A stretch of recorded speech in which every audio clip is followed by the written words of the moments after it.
teman-teman. Ya, selamat malam teman-teman. Kita ketemu di Ocehan Random episode ke-10.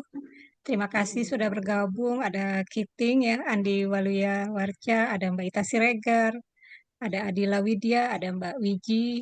Masih ada beberapa teman lain yang waktu itu sudah menyatakan bersedia untuk bergabung, tetapi mungkin belum sampai rumah atau masih di kantor, jadi belum bisa bergabung sekarang. Di episode 10 kita bahas buku ini. Ini saya beli ya, Kustika Asdut. Saya punyanya yang versi digital. Nanti mungkin Join, Mimi bisa menunjukkan yang versi cetak. Kenapa kita memilih buku Kustika Asdut? Ini di Cocoklogi aja. Eh, kita mau bahas mengenai Hari Pahlawan, tapi dari sisi lain. Jadi ada banyak pahlawan-pahlawan tak terlupakan, pahlawan-pahlawan terlupakan yang namanya tidak terdengar ketika terjadi revolusi di tahun 1945 gitu ya. Ada juga yang memang kita tahu namanya tapi kita tidak tahu perannya apa gitu. Seperti di novel ini disebut nama Dr. Mustopo. Buat orang-orang yang tinggal di Jakarta mungkin taunya Dr. Mustopo itu nama universitas gitu. Tetapi apa peran beliau, apa kedudukan beliau sehingga nama itu jadi abadi ya, perlu diabadikan. Eh, Ternyata kita bisa baca di bukunya Kusni Kasdut gitu. Sedikit banyak Kusni Kasdut itu mempertanyakan mengenai peran orang-orang gitu, bahwa ketika revolusi itu tidak terjadi hanya karena keinginan satu atau dua orang, tetapi ini satu dorongan dari orang banyak sehingga akhirnya membentuk zaman dan kemudian pecahlah revolusi tersebut gitu. Uh, Waktu itu kalimat ini sudah kami kutip, saya dan Juwin sudah tayangkan di postingan Instagram kami di Ocehan Random. Sebagai pengantar, kita dengarkan uh, Dewi Karisma Miselia, biasa dipanggil Mimi. Mimi ini novelis, pernah meraih uh, gelar di Sayembara Novel Dewan Kesenian Jakarta, dan sekarang aktif sebagai anggota Komite Sastra di Dewan Kesenian Jakarta. Tetapi sebelum kita dengarkan Mimi dulu, kita mau kenalan. Ada yang baru bergabung, ada yang baru saya kenal, ada yang baru join kenal juga. Saya sudah kenal, Juin belum kenal, Juin sudah kenal, saya belum kenal gitu ya. Jadi kita saling berkelindan ini, pertalian pertemanan. Eh, Siapa dulu yang mau mengenalkan diri? Volunteer yourself, please. Dari siapa? Oke, aku kenalin dulu deh diri. Mengenalkan diri Oke. kepada yang belum. Hai, nama saya Juwin. Saya bertemu Lita di komunitas membaca Raden Saleh ya Lita ya kalau nggak salah. Dipertemukan oleh salah satu teman kami. Jadi kami tadinya Ocehan Random ini bertiga. Nah, tapi teman kami berpulang lebih dulu sehingga akhirnya tinggal kami berdua. Eh, Saya saya senang dengan waktu waktu itu kita ngobrol-ngobrol lalu kita bilang oke kita bikin yuk klub buku lalu kita bilang fokusnya kemana terus kata Lita sama Guni namanya udah kita ngomongin sejarah sama apa gender ya untuk kesetaraan gender. Saya bilang oke menarik juga jadi kita berusaha untuk menyamakan bulan dan buku dan bulan jika cocok. Jadi selalu berganti-ganti jika dan kita tidak hanya membatasi diri kepada fiksi, tetapi juga non-fiksi. Kurang lebih begitu. Terima kasih. Mungkin siapa lagi? Makasih Juin. Siapa ya? Adila Widya, bisa kenalkan diri sedikit aja. Silakan. Boleh. Halo, kenalin aku Adila, biasa dipanggil Dila. Tahu Ocehan Random dari temen satu book club di Palembang. Adila di Palembang ya. Iya, Ah, oh ya teman book club di Palembang. iya. Jadi aku sama temenku juga bikin book club gitu loh, Kak. Seru dong.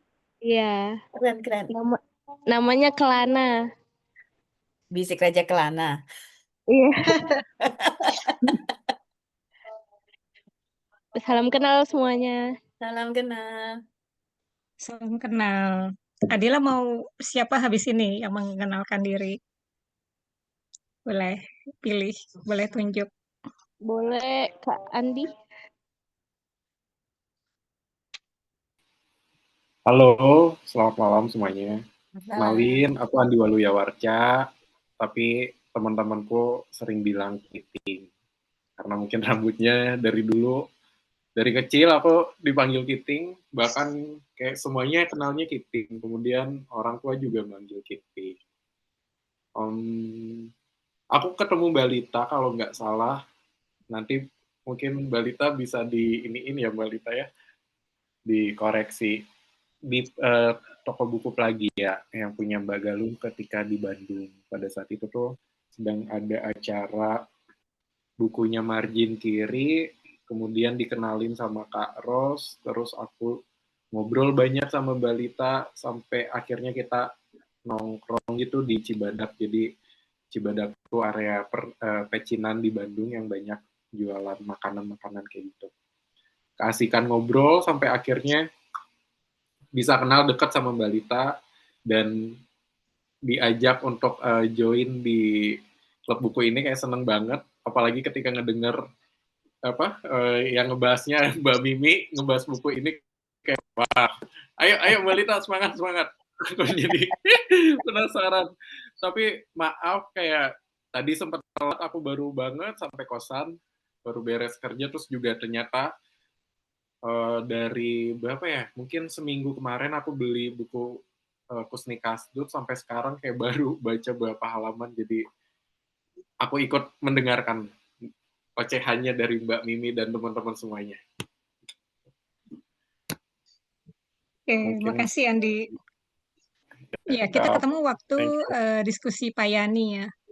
Iya, Pak Yani sama Mbak Ida. Kita lagi ya. Iya. Ya, siapa ini setelah ini siapa? Andi? Kiting. Aku ya? Ya. Aku pengen Mbak Valentina Wiji dong. Aku pengen kenal. Okay. Mbak Wiji. Iya, terima kasih. Tadi manggilnya siapa? Kiting. Kiting, Mbak. Oh, nggak pakai R ya? Kiting ya, Enggak. emang. Iya, KITING. Terima kasih, Kak Kiting. Saya Wiji, biasa dipanggil Wiji. Ketemu pertama ocehan random kayaknya dari layangan Instagram. Nggak tahu gimana ceritanya. Ajakan untuk waktu itu saya sudah lupa juga diskusi buku apa ketika itu lewat, terus ya sudah saya ikut aja, ngirim pesan di DM gitu, terus ketemu waktu itu Kak Join, Kak Lita masih bertiga dengan Kak Kuni. Terus sering-seringnya sih buku yang dibincang saya belum baca. Pernah juga keinget, tapi terus saya masih di jalan nunggu bis, jadi nggak bisa ikut sesi. Dan waktu itu kalau nggak keliru Kak Juwin ya yang balas pesanku. Yang penting diingat-ingat hari Jumat terakhir setiap bulan. Oh, akhirnya aku tandai. Iya, Mbak Dan Wiji. dan ketika layangan tentang buku ini muncul, itu kan hari-hari ketika mungkin banyak teman Indonesia ya yang nggak tahu emosinya apa, gregetan, jengkel, marah, campur-campur mungkin ya melihat kebijakan publik di negara kita, terutama terkait dengan pahlawan. Gimana ceritanya orang yang dihilangkan nyawanya disandingkan dengan ia yang dengan kekuasaannya menghilangkan nyawa banyak warga, banyak rakyat gitu. Saya sendiri sampai nggak bisa jawab ketika ditanya teman-teman, termasuk ketika Kamis minggu lalu, Kamisan di Bogor, saya sempat ikut sesudah selesai jalan-jalan gitu dan ditanya, gimana ceritanya ini Hari Pahlawan? Terus kita punya pahlawan yang mantan presiden itu ya, saya bilang ya memang nalar jernih itu mahal sekarang di Indonesia. Jadi ya sudah, teman-teman aksi Kamisan tetap tetap setiap Kamis berdiam untuk mengingatkan orang-orang tentang nalar yang waras, yang jernih sebagai warga Indonesia gitu. Jadi terima kasih sudah membolehkan saya ikut ke sini. Saya juga baru dapat linknya tadi siang ya Kak Juwin ya. Pokoknya pas jalan di Kebun Raya terus ingat, ilah aku belum Iya. minta Pranala untuk nanti Jumat malam gitu. Sudah terus minta gitu. Dan tadi disebut Dr. Mustopo, iya saya selama ini ya tahunya dari universitas itu namanya aja, tapi nggak tahu siapa beliau, apa perannya dalam keindonesiaan gitu. Jadi terima kasih. Semoga nanti segera bisa beli bukunya juga. Makasih Kak Cuin dan teman-teman Ya Mbak, makasih. yang Kasih Mbak belum Wiji. Yang belum berkenalan tinggal tadi. Iya Mbak, tinggal Kak Ita. iya. Iya, Kak Ita. Saya belum pernah ketemu, jadi terima kasih bisa bertemu di sini. Silakan Kak Ita. Langsung Mbak Wiji. Oke, terima kasih. Salam semua. Saya kenal Lita udah cukup lama ya. Sebelum Lita, bahkan saya lebih kenal lebih dulu suaminya, Daniel Mahendra. Nah, setelah itu saya tahu Lita banyak menerjemahkan buku, dan beberapa waktu lalu tuh juga saya bikin seperti ini, diskusi buku di Instagram, tapi cuma sebentar aja ngobrol buku ya, beberapa kali dan sekali dengan Lita tentang buku apa ya, lupa deh. Nah, Raden Mandasia, Mbak. Raden Mandasia sama satu lagi ya, yang siapa tuh yang Intan Paramadita. yang bunga-bunga apa ya, saya lupa. Cukup sering ya Lita ya.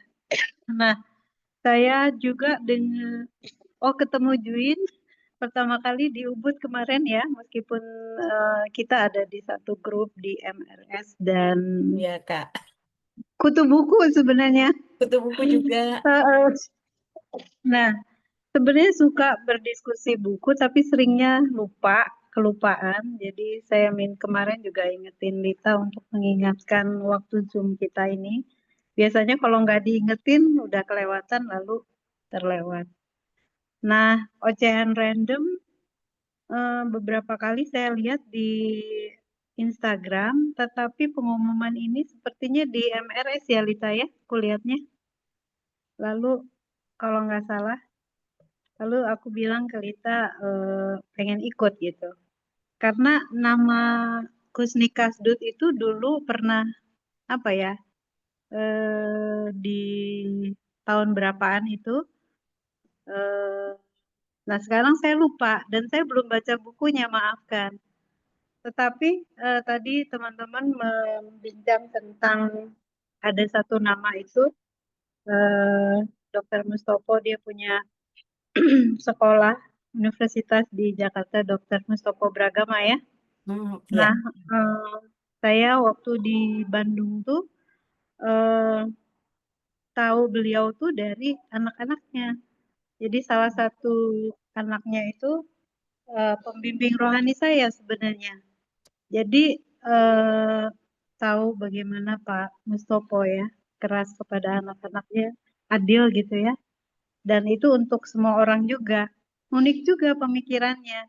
Jadi untuk semua untuk semua kalangan di Indonesia, agama yang apa aja dia terima. Jadi di rumah mereka di Bandung juga di halaman rumahnya itu rumah-rumah agama mini itu ada di depan rumahnya. Di halaman rumahnya. Semuanya ada. Nah, jadi malam hari ini saya mau dengar juga seperti teman-teman yang lain mengingatkan lagi ingatan tentang nama Indut, dan juga saya tadinya mikir oh ini pasti ada hubungannya dengan kemarin pahlawan. Yang baru mau ngobrol, jadi kayaknya ini diskusi yang akan asik ya untuk menyegarkan ingatan dan juga mewaraskan pikiran kita ya, supaya kita tetap waras di tengah ketidakwarasan ini. Terima kasih teman-teman, mari kita berdiskusi. Terima kasih Kak Ita. Terima kasih Mbak Ita. Ya, sekarang kita ke Mimi sekalian pemaparan tadi sudah sedikit ya sebelum kita memulai acara ini. Mimi sudah sedikit memberi kesan tentang Kusnikasdut gitu. Jadi kita tunggu cerita dari Mimi nih tentang novel ini. Silakan Mi. Ya, thank you Kak Lita. Selamat malam teman-teman semua, Kak Juin, Kak Ita, Kak Valentina Biji, Kak Adila, sama Mas Kiting. Makasih sudah ngobrol-ngobrol di sini ocehan random tentang Kusnikasdut. Tadi sebelum kita semua ngumpul di sini gitu, sempat ngobrol di belakang juga tadi mengenai gimana sih pandangan kami soal peran Kusnikasdut gitu ya. Tadi teman-teman juga ada yang bilang belum selesai baca gitu. Mungkin nanti aku meringkas sedikit isi novelnya. Cuma ketika mikirin bahwa oh ini Hari Pahlawan kemarin 10 November dan ini bulan yang masih November yang masih dalam dalam perayaan Hari Pahlawan itu, tadi juga Kak Kalita sudah menyebutkan sedikit soal Malabi ya, Jenderal Malabi yang ketemu sama Dr. Mustopo gitu. Dalam novel Kusnikasdut ini memang disebutkan tentang pertempuran Surabaya yang waktu itu terjadi gitu, dan Kusnikasdut adalah salah seorang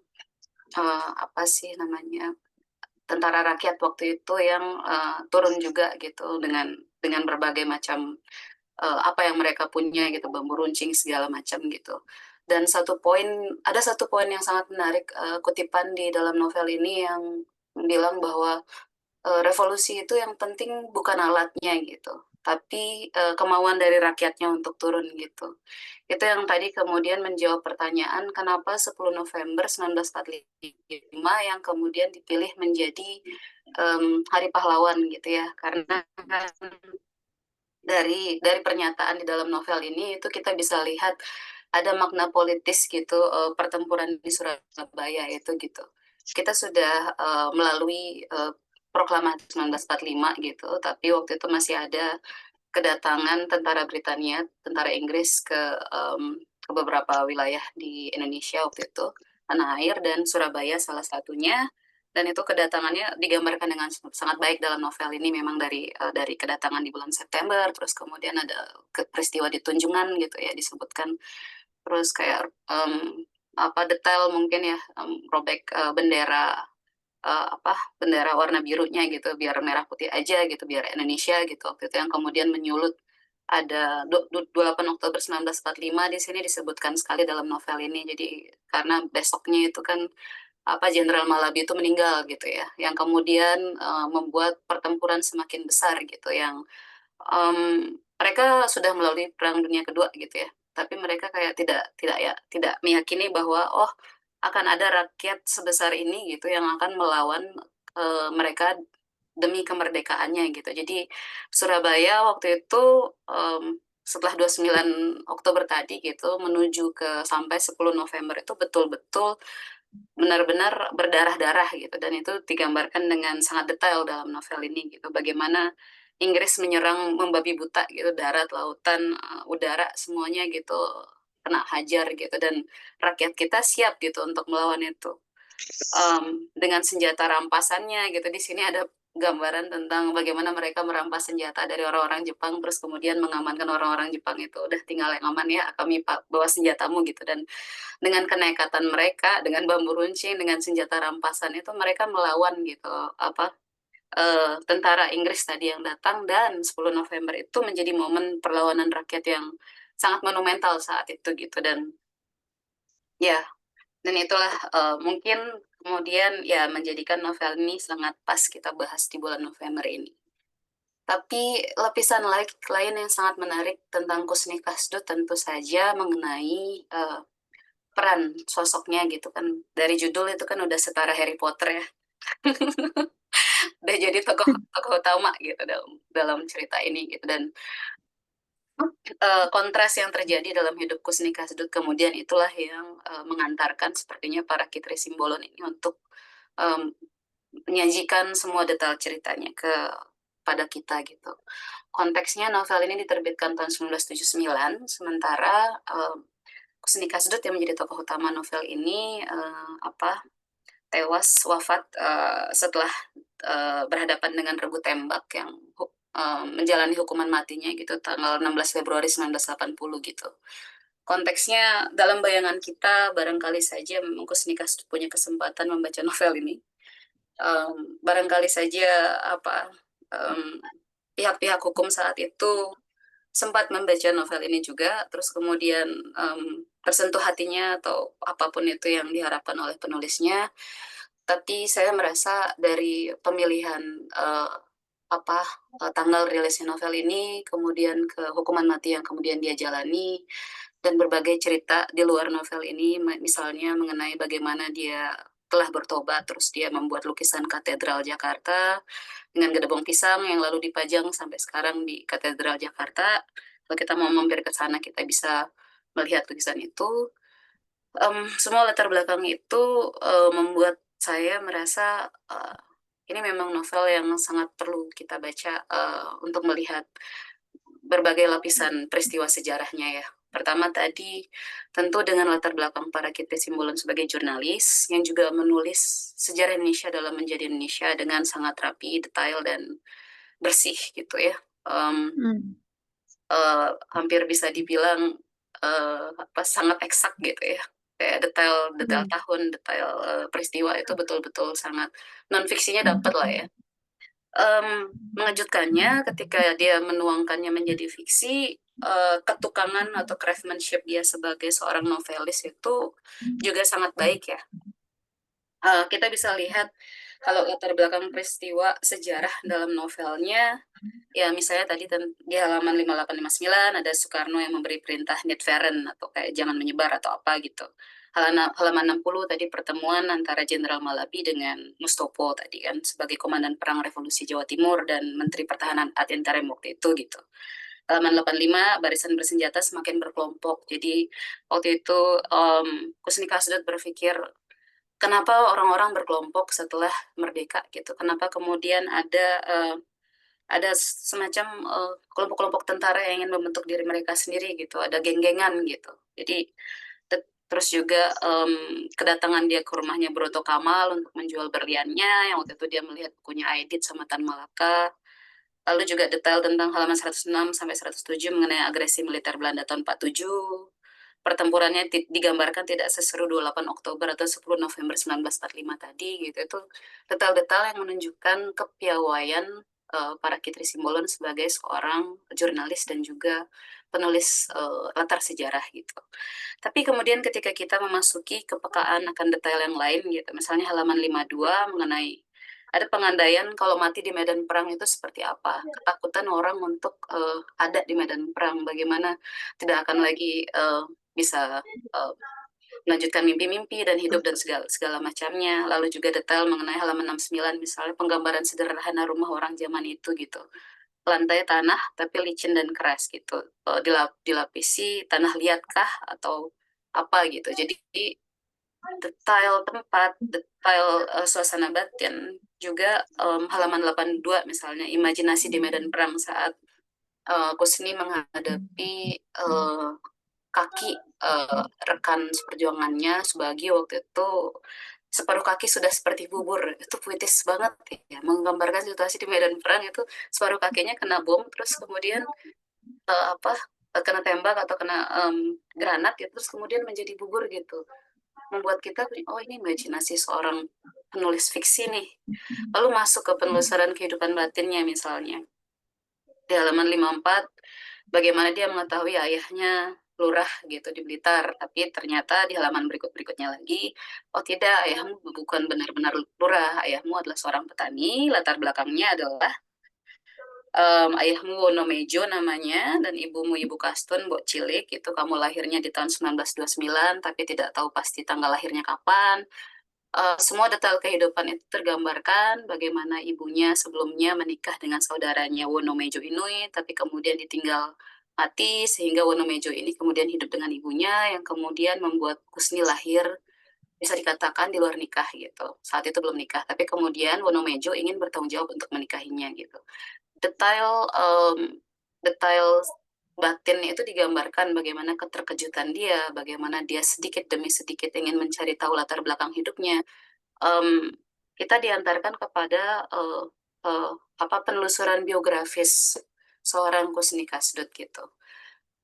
Dari berita, orang-orang tentu 1960-an ke atas itu tentu mendapati Kusni Kasdut adalah seorang kriminal, seorang bermucorah, orang yang membunuh orang Arab kaya, orang yang merampok museum gajah, orang yang membunuh perwira kelas rendah gitu untuk bisa kabur dan lain sebagainya, yang orang yang kemudian mendapatkan 4 kali hukuman gitu, dari hukuman tahanan 12 tahun penjara hingga hukuman seumur hidup hingga hukuman mati gitu. Orang-orang dari berita akan tahu itu. Tapi dari novel ini kita diajak untuk mencari tahu apa latar belakangnya dia melakukan pencurian ke Museum Gajah atau Museum Nasional itu gitu. Apa yang mendorong dia pergi gitu dari Surabaya, terus kemudian ke Jogja, lalu kemudian mencari juga kerja di Jakarta. Itu membuat kita berefleksi juga ke hari-hari ini misalnya. Saat kita berpikir tadi tentang pahlawan gitu, dan Kusni Kasdut adalah salah seorang yang turut memperjuangkan kemerdekaan. Dan narasinya kita tahu dia tidak pernah kemudian menikmati kemerdekaan itu gitu dengan sepenuhnya, karena jika dibandingkan dengan teman-teman dia yang menjadi TNI, yang kemudian bisa hidup dengan lebih layak gitu, Kusni Kasdut waktu itu betul-betul hidup hidup dengan tanpa apa-apa, tanpa orang mengenal dia ditolak masuk TNI, dia tidak terima kerja, berapa kali pun dia melamar, sampai kemudian dia pergi ke Jakarta juga tidak mendapatkan kerja. Situasi yang mungkin juga situasi terombang-ambing yang mungkin akan bisa relate dengan situasi teman-teman generasi muda sekarang juga gitu ya, dengan ini dengan situasi kalut gitu, apa yang dilakukan ketika tuntutan ekonomi semakin besar, punya istri dan punya anak gitu. Dengan kesadaran itu, kita sebagai pembaca hari ini digiring oleh para kitri sebagai penulis kisah hidup ini, ingin mengajak kita masuk ke suasana batin seorang yang dari luar, dari pemberitaan dilihat sebagai kriminal gitu. Tapi dalam novel ini kita masuk kepada sosok orang yang ada lapisan-lapisan yang membuat dia menjadi kriminal gitu. Ada lapisan yang membuat dia merampok berlian yang harganya waktu itu bisa 70 juta, tapi waktu itu dia cuma dapat pembayaran pertama 3 juta saja. Dia sempat menikmatinya beberapa saat 3 juta itu gitu, sampai kemudian dia menunggu pembayaran selanjutnya, tapi sampai kemudian dia ditangkap gitu di Semarang. Jadi lapisannya misalnya tadi dia memperjuangkan kemerdekaan, dia tidak dapat apa-apa dari kemerdekaan itu. Ada penggambaran bagaimana dia melihat istana negara, terus dia melihat orang baris berbaris di sana menikmati kemerdekaan gitu. Sementara dia bertanya-tanya, apa yang aku dapatkan hari ini gitu. Dia melihat teman-temannya jadi TNI, sementara dia tidak bisa masuk TNI. Dia ingin bertahan hidup dengan kerja gitu di luar sebagai tentara. Dia melamar pekerjaan ke banyak tempat, teman-temannya merekomendasikan dia pergi ke Jakarta juga. Ada perusahaan BRN gitu namanya di Jakarta, yang kemudian dia lamar kerja ke sana, dia tidak juga dapat, ditolak. Dia sudah mencoba segala hal gitu, dia pulang kemudian melihat istri dan anaknya, dia nggak bisa hidup seperti ini lagi gitu. Ya kemudian juga ada satu adegan ketika dia pergi ke Museum Gajah itu, dia melewati arca-arca gitu, biasa saja perasaannya tidak ada desir-desir apapun gitu. Tapi ketika masuk ke ruang pusaka, dia melihat, wah kenapa bisa ada segala hal mewah ini gitu di sini. Emas dan segala macamnya gitu, yang dia pikir hanya menjadi pajangan tontonan yang tidak ada artinya apa-apa, siapa lagi yang melihat ke sini gitu. Dan ya terpantiklah kemudian gagasan untuk merampok itu gitu. Secara genre novel ini dibuka sebagai novel yang sifatnya heist fiction gitu ya kalau secara global, atau fiksi perampokan, fiksi pencurian ya. Kayak film yang kemarin tentang apa pencurian Museum Louvre, atau kenyataan kemarin terjadi pencurian Museum Louvre, atau ya apa kemudian juga kita lihat sisi kriminal lain ketika dia tidak sengaja membunuh orang saat ditugasi untuk mengamati orang itu gitu, observasi aja dulu orangnya, tapi dia karena tertangkap basah dia nggak sengaja menembak jantungnya gitu. Ada penggambaran, ada jenis genre fiksi kriminal yang memang ditawarkan dalam novel ini, tapi secara keseluruhan bingkai roman kehidupannya itu kuat sekali gitu. Tadi dari awal kita diperkenalkan tentang kehidupannya, sampai kemudian kalau kita bergerak lanjut lagi tentang bagaimana dia pertama kali jatuh cinta. Di halaman 96 misalnya tentang kedekatannya dia dengan Weni gitu, gadis Manado yang dia serba pertama dengan perempuan ini gitu, jatuh cinta pertama kali, ciuman pertama kali, berhubungan badan pertama kali dan semuanya gitu. Dan di sana juga ada lapisan tentang bagaimana mereka mendengar kabar tentang persatuan perjuangan yang mau menjatuhkan Syahrir gitu. Jadi di tengah kisah romansa cinta mereka, oh ada juga politik negara di sini ya. Mereka lagi dihadapkan pada situasi, oh ini setelah Syahrir, ini ya situasinya udah nggak menentu nih kita harus kemana, dan kemudian akhirnya mereka terpisah gitu. Jadi dia dan Weni terpisah. Lalu kemudian kita bergerak bagaimana dia bertemu dengan istrinya yang lain. Dengan istri pertamanya, sorry. Weni nggak dinikahi olehnya. Weni dia jatuh cinta dengan istrinya itu, dia baru menikah dengan Ningsih itu di halaman 160-170-an gitu. Dan juga ya tadi bagaimana dia menghadapi konflik batin, tidak bisa menghidupi istrinya dan anaknya gitu. Hingga kemudian juga di bagian-bagian akhir bagaimana situasi romansanya dia dengan Kusmiati yang dia bilang sangat mencintai dia justru karena kalau Weni tadi perasaan menggebu-gebu cinta pertama, dengan Ningsih tadi juga pengalaman bersama menghadapi situasi perang juga, terus dengannya punya anak, tapi dengan Kusmiati ini berbagai kesulitan hidup dia berikan kepada Kusmiati dan Kusmiati tetap ada dengannya gitu. Jadi ada pembatinan soal narasi cinta, romansa gitu dalam novel ini yang membuat kita juga melihat, oh ini ada sisi drama romansnya gitu. Jadi genre-nya itu heist tadi, pencurian perampokan, tapi juga ada kisah cintanya. Tapi secara keseluruhan itu bisa kita lihat sebagai semacam kisah dokumenter gitu, novel biografi atas sosok Kusni Kasdut ini. Ada penggambaran menarik misalnya tentang bagaimana saat dia ditangkap dan masuk RS gitu, orang yang menemani dia pikir, oh dia ini setauku dia pakai aji belut deh, atau ada ilmu siluman deh gitu. Detail-detail yang membuat saya gitu juga melihat ya apa yang dilakukan oleh para Kitri Simbolon sehingga dia bisa mendapatkan detail ini. Kalau dalam penulisan cerita kan dia sebagai omnipresent ya, melihat segala hal gitu dari sudut pandang pendapat orang-orang tentang Kusni Kasdut, dari kehidupan Kusni Kasdut, dari pembatinan Kusni Kasdut, dari kisah cinta yang dialami, dari fakta-fakta keras tadi gitu, yang membuat kita ya menurut saya diantarkan kepada suatu cerita kehidupan gitu. Kalau secara genre Bildungsroman ya, dari awal sampai akhir dari tokoh utama.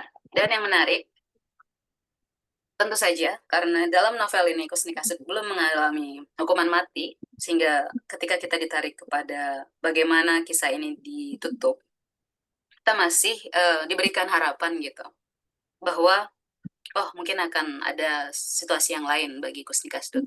Di berapa ya, 1/8 novel gitu, di bagian akhir kita memang diajak kepada beberapa cara Kusnikasud untuk melarikan diri lagi gitu. Ada satu gambaran bahkan dia naik kapal gitu, berlayar ke Manado, terus berpikir, oh aku akan ke tanah kampung halamannya Weni gitu. Kita diberikan gambaran harapan gitu, apa yang akan terjadi bagi hidup Kusnikasud. Dan menurut saya Bildungsroman yang keseluruhan dan masih memberikan gantungan harapan tadi dibaca oleh hari ini, sementara kita tahu kisah nyata apa yang terjadi bagi Kusnikasud, memberikan suatu semacam secerca harapan atau pilihan hidup lain yang mungkin di dunia universe atau di semesta novel ini suatu cerita yang lain bagi akhir hidup bagi Kusnikasud gitu.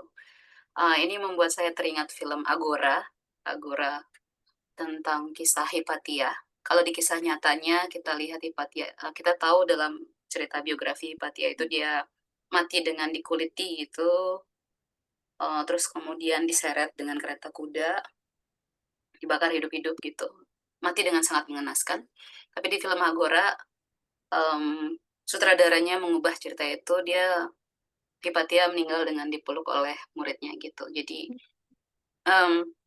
novel ini menjadi dengan suatu ending yang seperti itu, suatu penutup kisah yang seperti itu, membuat saya berpikir kalau ini nanti dijadikan film, dibeli Netflix mungkin atau apapun itu, ya ini jadi memberikan suatu cerita harapan bagi Kusnikasud gitu. Ini semacam tribute yang ya sangat baik untuk kehidupan yang sangat besar seperti itu gitu. Mungkin itu dulu. Oke, makasih Mimi. Holistik banget pembahasannya. Oke, saya kepingin ke Juin karena kami gantian. Biasanya ada salah satu dari kami yang kebagian tugas ikut membahas juga gitu. Bulan lalu sudah saya, sekarang giliran Juin. Karena ada pengalaman pribadi juga, Juin pernah ketemu ya sama Kusnikasud ketika di penjara Cipinang gitu. Ya, silakan berbagi Juin. Ya Lita, terima kasih. Terus terang membaca Kusnikasud karena saya jadi waktu ketika Lita bilang, ayo kita bagaimana November ini kita bicara tentang bahas Kusnikasud karena ini Hari Pahlawan. Jadi kita membahas pahlawan dari sisi yang berbeda. Saya pikir oke, saya coba baca lagi karena sudah lama sekali ya. Ketika ini saya ingatnya malah sebagai cerita bersambung di Kompas instead of buku begitu loh. Pernah ada buku tapi yang saya ingat adalah cerita bersambung di Kompas. Dan kemudian saya cuma tahu dia penjahat setelah saya bertemu dia di penjara. Tapi seperti tadi waktu kita sempat ngobrol di depan, saya cerita bahwa Kusnikasud dalam bayangan saya tuh ketika saya ketemu, bayangan bahwa dia penjahat, kriminal yang harus dihukum mati itu nggak ada. Dia halus, senyum. Saya sampai sekarang masih ingat ya, badannya juga nggak tinggi besar. Dan para kritik menggambarkannya tepat sekali di sini. Jadi membaca ini membuat saya seperti bisa menghadirkan dia di dalam buku ini gitu. Jadi sambil membaca tuh saya bisa membayangkan sosoknya dia gitu. Dan apa yang ditulis di buku ini juga benar bahwa ketika akhirnya dia memilih untuk menjadi Katolik, kecintaannya dia terhadap, saya salut sih terhadap Bunda Maria, biasa di Katolik kan Bunda Maria ya. Bunda Maria itu ditunjukkan benar-benar dia bikin gua di penjaranya gitu di seberang ruangan kamarnya dan bagus dan bersih banget. Nah, itu tentang Kusnikasud. Tapi ketika saya membaca buku ini, saya merasa para Kitri tuh di samping menceritakan Kusni Kasdut, sebenarnya membuat saya jadi berpikir, terlepas dari pahlawan yang tidak saya setujui itu, saya merasa pasti bahwa ada Kusni Kasdut lainnya yang mungkin kita tidak pernah tahu. Karena kan Kusni Kasdut di sini sendiri bercerita kan, bahwa dia kan dari golongan bawah dan waktu itu dia ikut bersama beberapa temannya. Saya merasa bahwa pasti banyak orang seperti Kusni Kasdut. Dan para Kitri mungkin juga mau menyampaikan kritiknya menurut saya terhadap negara yang tidak memberikan perlindungan atau tidak memberikan apa ya namanya jalan keluar atau menghargai mereka yang betul-betul berjuang bagi kemerdekaan kita ya. Itu saya lihatnya dari sisi itu. Jadi itu dari sisi kritik yang menurut saya para kritik coba sampaikan. Dan memang pertanyaan saya menjadi, siapa sih yang bikin pahlawan?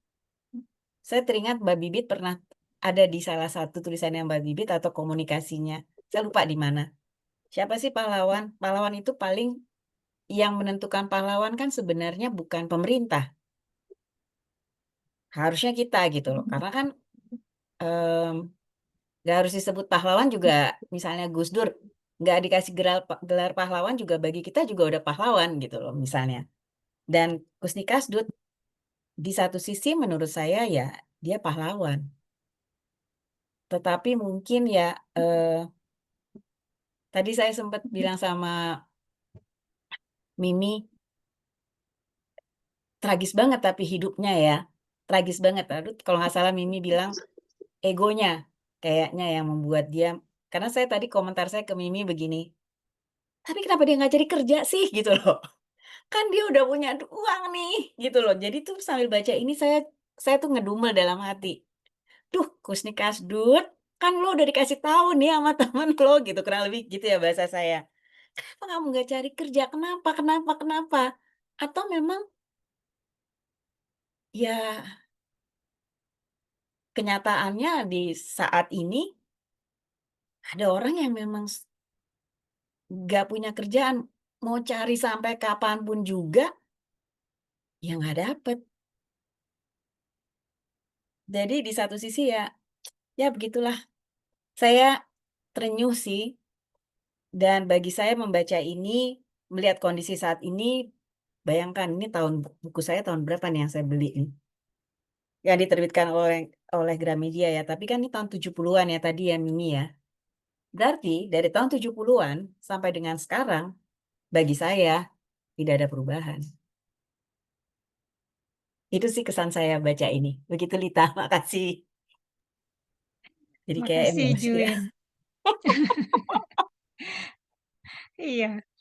Sebetulnya tadi ada yang mau saya tanyakan ke Mimi. Ini kalau difilmkan jadi kayak apa gitu ya. Tapi tadi Mimi udah memaparkannya duluan sebelum saya bertanya gitu. Kalau saya ditanya tentang buku ini gitu, ada banyak hal yang di buku-buku sejarah terutama itu tidak disebutkan. Misalnya seperti tadi ya Mustopo itu siapa? Kita nggak pernah paham gitu. Kemudian ketika terjadi peristiwa di bulan November di Surabaya tahun 1945 itu, ternyata kan bukan cuma Arek Surabaya yang turun, tapi ternyata dari Blitar, dari Malang gitu. Selama ini kita jarang mendengar kalau ada Kerangalam gitu ya, arek-arek Malang itu ternyata ada andil juga dalam revolusi ya, dari 45 sampai 49 gitu. Kan selama ini paling kita taunya Blitar, Surabaya gitu. Eh, terus kemudian dari tokoh-tokoh penokohan di Kusni Kasdut, selain Kusni Kasdut ya, eh, saya berpikir Subagio ini siapa sebetulnya gitu. Dia abu-abu banget antara malaikat atau orang justru menyerumuskan Kusni Kasdut gitu kan. Dia menyarankan Kusni Kasdut ketika mencari pekerjaan, sudah kamu ke Manado saja. Ya, ada permesta ya, ada permesta di sana, kamu ikut, membela, Indonesia gitu. Tapi ternyata di Surabaya dia ditangkap gitu. Kan kita jadi menduga-duga ya, siapa yang tahu Kusnika Stud akan ke Surabaya kalau bukan Subagio gitu. Eee, jadi ini beneran teman atau bukan gitu. Ada, plot twist kayak gitu yang saya pikir, para Kitri bisa mengolah plot twist ini jadi, satu adegan yang bikin greget dan bikin kita jadi kepingin terus baca buku ini sampai akhir gitu, kurang lebih begitu. Nah, saya kepingin teman-teman lain yang tadi sudah mendengar pemaparan Mimi secara jelas banget mengenai Kusnik Kasdut untuk kasih komentar atau pertanyaan atau pandangan lain gitu, silakan. Ada yang bersedia? Adila mungkin? Aku boleh tanya? Iya. Tadi kan ini jadi ada sisi dua sisi ya, Pak Husni Kasdut ini. Nah tadi ya, tadi Mimi bilang bahwa sebelumnya kan Husni Kasdut ini tentara gitu ya, tapi kemudian dia menjadi penjahat gitu. Nah ini sebenarnya yang aku pengen ingat juga, sebenarnya dia itu gimana sih gitu. Makanya pengen ikut diskusi ini. Tadi Mimi menjelaskan apa penyebab atau latar belakang Pak Kusni Kasdut menjadi apa atau dia menjadi penjahat gitu. Tadi aku kurang nyimak apakah karena keadaan atau temannya atau gimana tadi ya? Bisakah Mimi mengulang lagi latar belakang kenapa dia yang tadinya ada di angkatan gitu atau di korps, kemudian dia tergoda gitu lah, anggaplah untuk menjadi sisi yang lain gitu. Gimana nih? Iya sih, Kak Ita. Mungkin aku menjelaskan seperti tadi karena novel ini kan secara pembukaan, prolognya itu kan memang sudah dengan adegan dia mencuri ya, merampok berlian itu dan didampingi dua temannya gitu dan paling tidak 2 sampai 3 bab itu bertanya-tanya gitu bagaimana cara untuk menjual hasil berlian itu gitu. Kemudian baru kita diantarkan kepada banyak banget flashback itu latar belakang yang membuat kita tahu ada sisi lain dari Kusni Kasdut ini gitu, dari mana kenapa dia melakukan itu gitu. Pertama tadi kalau dari latar belakang secara historis, keterlibatan dia itu kita diajak ke bagaimana dia dilatih sebagai Haiho ya, polisi masa Jepang gitu. Ada batalion-batalionnya waktu itu gitu. Kalau nggak salah dia juga terlibat di batalion yang namanya Teratai atau apa. Ada beberapa lah nama batalion di dalam cerita ini. Dia sempat jadi anggota Badan Keamanan Rakyat (BKR), terus terlibat di banyak pertempuran tadi di Jawa Timur itu, di Surabaya itu dia terlibat, bahkan juga saat BKR ganti nama jadi TKR, Tentara Keamanan Rakyat gitu. Dia jadi anggota batalion Rampal, itu disebut dalam novel ini beberapa kali batalion Rampal ini. Terus sempat kalah dalam pertempuran di Jawa Timur itu, terus pindah ke Jogja tadi sampai kemudian dia juga dapat rumah di sana, punya istri dan lain sebagainya. Tapi sebelum itu juga dia sempat jadi pasukan khusus, di sini disebut soal staf pertempuran ekonomi gitu. Departemen ekonomi gitu yang tugasnya itu waktu itu sudah kayak mencuri, membunuh gitu, semacam tadi melakukan rampasan senjata-senjata dari militer Jepang itu disebut dalam novel ini. Jadi kalau secara latar belakang, tentara-tentara kita sebelum mereka jadi TNI tadi kan ngelewatin sebagai BKR Badan Keamanan Rakyat sama TKR Tentara Keamanan Rakyat itu mereka mereka sudah tadi melewati berbagai berbagai metode sabotase ya. Entah itu dengan mencuri, membunuh, merampok, merampas, itu demi kepentingan kemerdekaan kita waktu itu. Sehingga dengan latar belakang itu punya talenta ya, punya kemampuan-kemampuan itu, jadi saat kemudian sudah merdeka, tidak perlu merebut apa-apa lagi, tidak perlu merampas apa-apa lagi, negara sedang membangun dirinya, dan novel ini menggambarkan bagaimana negara sedang membangun dirinya. Tadi bagaimana Kusni itu melihat Istana Merdeka itu benar-benar membuat aku syok juga sih saat baca bagian itu. Oh gitu ya, Istana Merdeka itu ada baris berbaris, dan ketika kita sebagai tentara nih, bayangkan kita melewati itu dan kita tidak menjadi bagian dari itu, gimana ya perasaan orang-orang yang sempat memperjuangkan kemerdekaan sebagai tadi tentara rakyat aja, dan nggak menjadi bagian apa-apa dalam kemerdekaan yang mereka perjuangkan gitu. Nah itu kita membaca itu gitu. Lalu kemudian tadi tarikannya kenapa kemudian dia menjadi kriminal, itu tadi menarik juga sih Kalita, itu kepekaan dari bagaimana para Kitri Simbolon ini memilih karakter Subagio tadi sih. Ya itu detail yang sangat mengantarkan kepada kita kayak detail-detail kecil kan, bagaimana dia melakukan perampokan 600.000 itu, siapa yang ngajakin dia, siapa tadi yang ngompor-ngomporin dia, kamu kesinilah melamar kerjaan, kamu sudah ditangkap nih, tapi kamu bisa kok mencoba kehidupan baru dengan kabur lagi. Sehingga dia kan berkali-kali kabur gitu dari beberapa kali penangkapannya. Dan tadi dia misalnya ke Manado disuruh untuk waktu itu membasmi permesta atau apa gitu. Dalam detail ini dia mempelajari soal permesta lagi. Jadi kita diajak ke alam batin dan alam suasana pikiran, kekalutan Kusni Kasdut yang banyak mendapatkan pengaruh gitu. Jadi tadi juga ada pertanyaan mengenai Subagio ini baik atau enggak ya? Siapa yang jahat di sini ya? Apakah dia teman? Apakah dia teman yang ingin backstabbing gitu, menusuk temannya dari belakang? Jadi kita juga ditawarkan kepada pertanyaan-pertanyaan itu saat membaca novel ini. Cuma kemudian tadi lapisan-lapisan kenapa dia melakukan tindakan kriminal itu tadi juga sempat ngobrol sama Kak Juin di depan. Aku mikir ada banyak lapisan layer-layernya gitu. Tadi kenapa dia mencari pekerjaan, gagal mencari pekerjaan, kenapa dia berhenti mencari pekerjaan? Ya mungkin tadi faktor ego, dia melihat temannya lebih sukses pertama. Terus di novel ini juga ada penyebutan berkali-kali mengenai dia ingin menunjukkan kepada Subagio terutama bahwa dia akan sukses gitu. Dan cara sukses penggambarannya adalah dengan punya banyak uang. Punya banyak uang secara instan adalah ya tadi dengan melakukan perampokan, menjual hasil rampokan itu yang tadi tahun segitu itu bisa 70 juta gitu ya.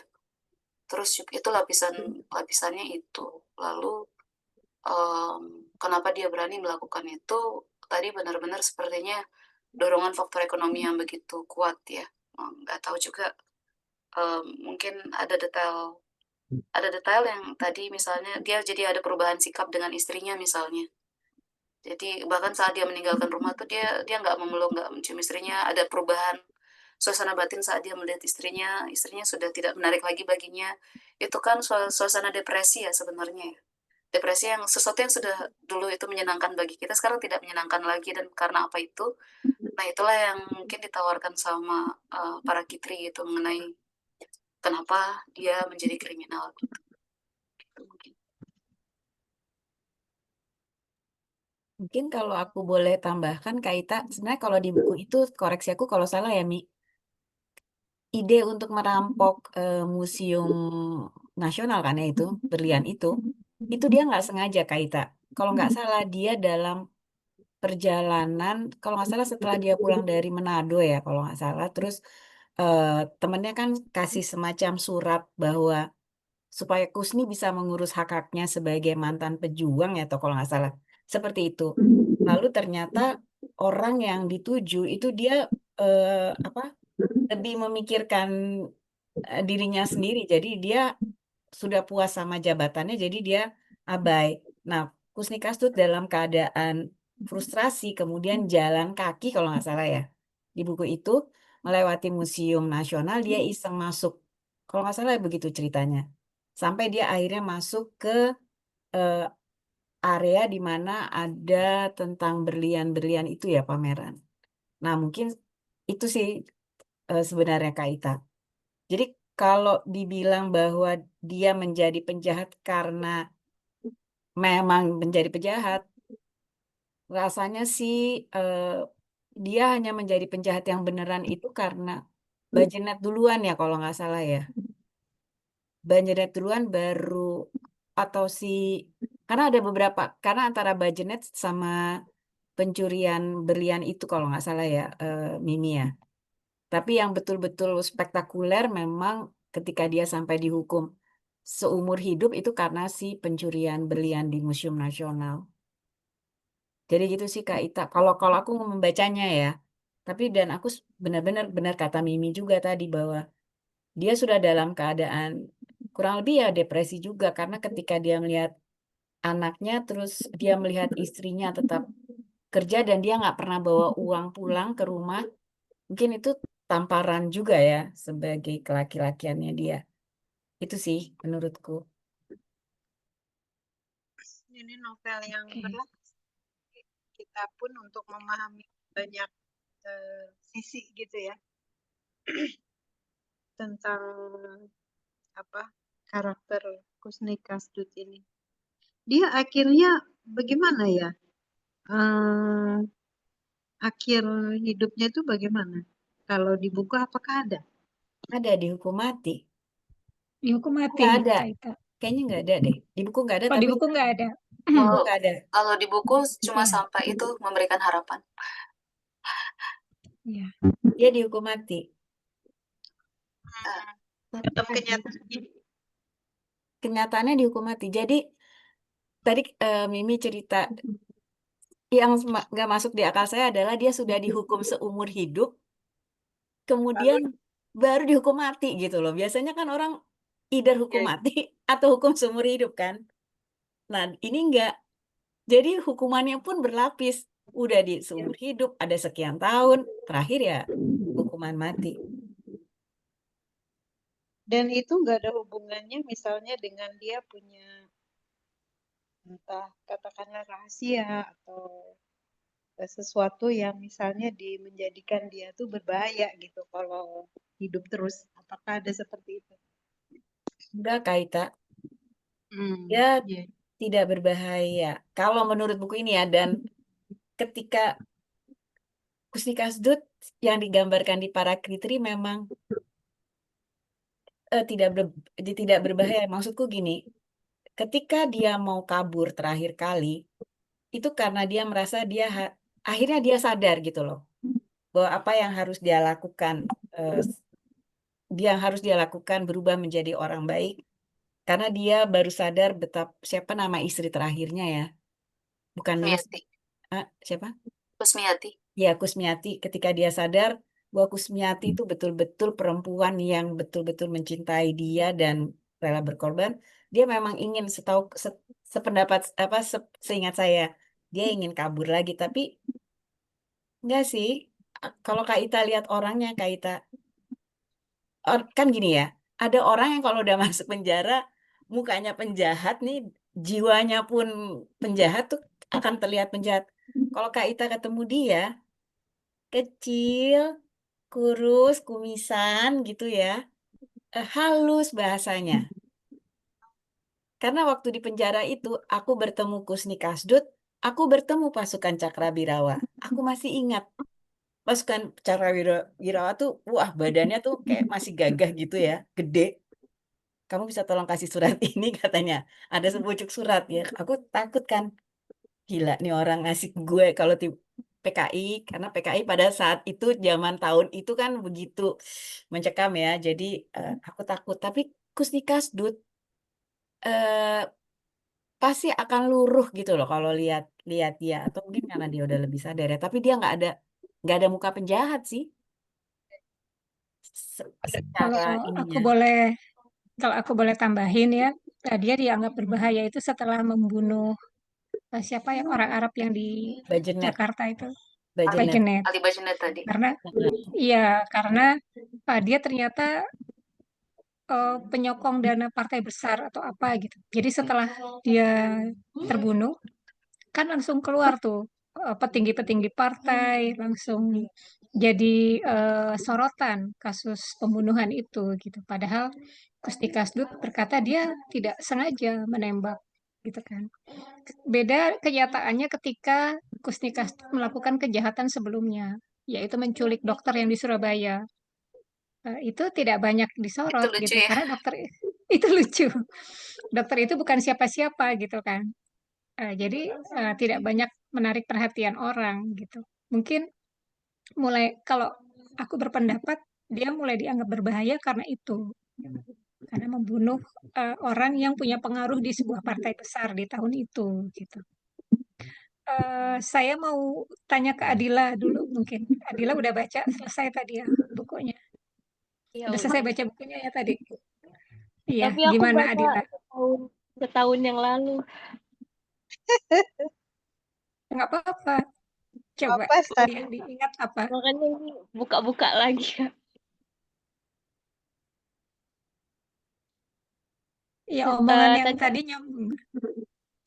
tadi aku juga baru tahu sih yang apa katanya buku ini terbitnya sebelum dia meninggal kan kena apa hukuman mati tadi. Aku baru tahu itu sekarang. Ah, Soalnya ada apa?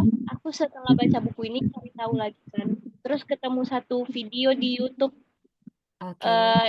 yaitu salah satu ya apa wartawan yang datang ke penjara waktu si Kusnikas mau dihukum mati. Tara Kitri?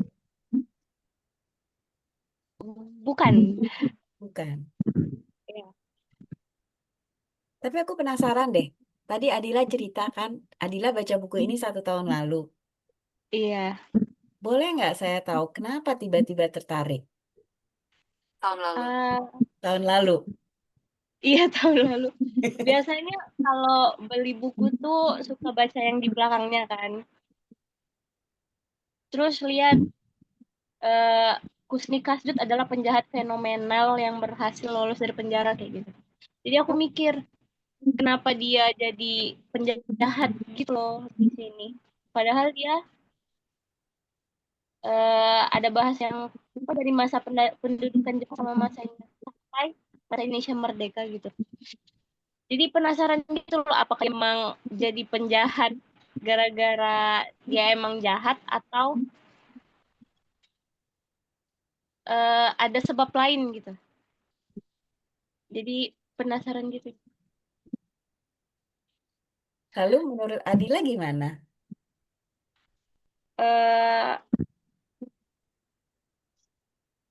Aku jadi bingung. Nggak apa-apa. Bagus sih. Jadi apa? Ternyata di balik kemerdekaan Indonesia itu banyak yang apa ya? Kita nggak tahu gitu. Ternyata ada sosok lain yang di antara pahlawan-pahlawan yang kita kenal sama ini gitu. Terima kasih Adila. Iya. Ada yang lain ke Kiting atau Mbak Wiji? Jangan-jangan nama Kiting ini dari namanya Kusni Kasdut loh. Waluya. Waluya, iya betul.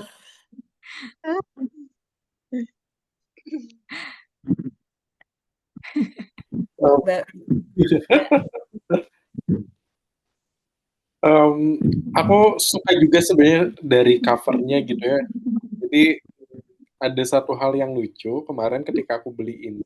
Jadi aku tuh diminta foto oleh kasirnya gitu loh. Dan apa ya, gayaku tuh mirip banget seperti covernya gitu. Kayak berdiri sambil sambil pegang 2 tangan seperti itu di depan dadanya. Itu jadi hal lucu. Kemudian kalau misalnya sedikit ya kita ngobrolin tentang kepahlawanan ya, kayak ya benar apa yang tadi di kolom chat ada Mbak Wiji nyebutin kayak memangnya diusulin oleh warga masyarakat, tapi yang memutuskan seseorang disebut pahlawan tetap pejabat negara.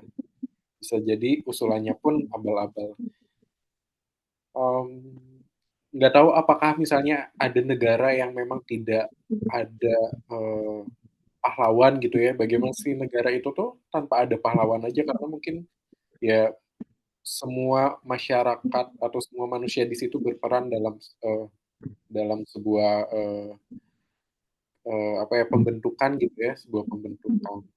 Kemudian juga aku jadi inget sosoknya Bu Inggit gitu ya, di mana dia memiliki andil secara besar ngantar menuju gerbang kemerdekaan, namun secara nama dia kurang familiar bahkan dan sulit sampai dia 3 kali untuk, apa ya, untuk menjadikan Bu Inggit, sebagai pahlawan tapi selalu ditolak gitu. Jadi memang ada andil besar gimana si misalnya negara untuk mengolah nama ini bisa disematkan menjadi pahlawan tuh kayaknya negara cukup besar dalam dalam penyebutan itu. Apalagi ketika misalnya Bu Inggit yang memiliki jasa besar, namun di negara kita misalnya Bu Fat sangat sangat kuat gitu ya perannya di negara ini sampai sekarang gitu, turun aja warisannya. Jadi aku penasaran banget sebenarnya apakah masyarakat-masyarakat yang non militer atau misalnya mungkin misalnya penyair atau siapapun apakah bisa menjadi pahlawan gitu? Atau misalnya ya penulis segala macam apakah ketika memiliki andil yang besar bisa nggak sih negara ini tuh menyematkan orang-orang tersebut menjadi pahlawan? Karena aku ngelihat Husni Kasdut juga akhirnya ya apa ya akhirnya agak sedikit miris gitu ya ketika tadi Mbak Juwinita ngobrolin tentang Husni Kasdut, kemudian di selnya seperti apa gitu. Meskipun aku yakin ada beberapa orang-orang baik, orang yang sangat berperan di negara kita, dia nggak jauh dari sebuah hukuman atau sebuah kurungan penjara gitu. Jadi ya aku juga jadi sangat penasaran aja sih gimana ngebaca kepahlawanan ini tuh entah misalnya dari perannya kah atau misalnya dari sebuah profesinya gitu bahkan dan ya ketika tadi dipaparkan oleh Mbak Mimi itu oh oke dan aku kayak cukup banyak makan gitu omongan-omongan Mbak Mimi dapat banget gitu secara pengertian dan jalan cerita dari novel ini. Oh mungkin kayak gitu aja ya Mbak. Boleh Oke, dilanjut Kiting. oleh Terima teman-teman kasih. lain atau misalnya ada yang mau merespon tadi omonganku juga boleh. Iya, Sedikit tegang, soal malu. kepahlawanan. Biasa aja kali. Iya, soal kepahlawanan kita ingat Tan Malaka ya. Dia Iya, punya andil begitu besar gitu buat kemerdekaan. Ada yang banyak yang bilang kalau Soeharto nggak baca Narda Republik, mungkin Soekarno tidak akan kepikiran soal kemerdekaan gitu. Kemerdekaan secara 100% ya. Ini ada yang baru bergabung, ada Mas Arief. Halo Mas Arief. Halo, selamat malam. Sorry terlambat. Ya, nggak apa-apa.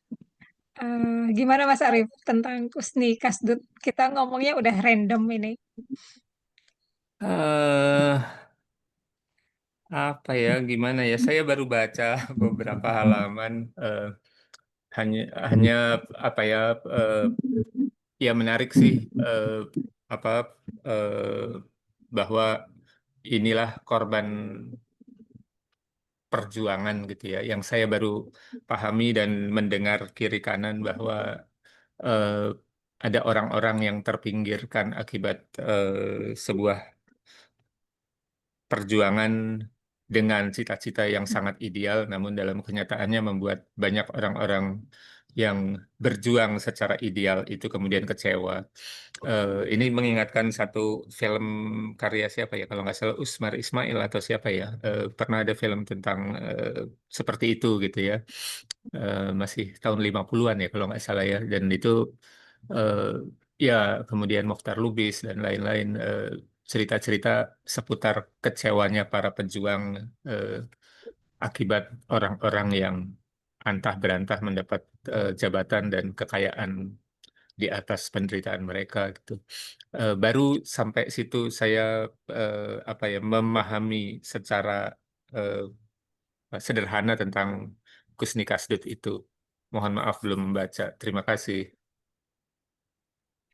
Nggak apa-apa, Mas Arief. Terima kasih.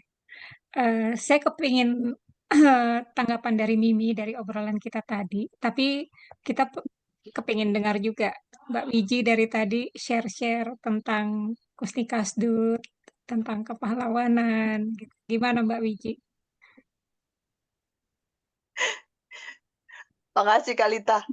Yang pertama penasaran, Kak Juwin ketemu Pak Kusni Kasdut tahun berapa itu? Itu tahun Jadi 70-an, Mbak. Tunggu, saya ngitung ya. Antara 77, 78. Saya berarti beliaunya masih dalam kondisi apa ya, kalau ngomong ingatan, ngomong kesadaran gitu masih jernih gitu ya Mbak ya? masih, Mbak.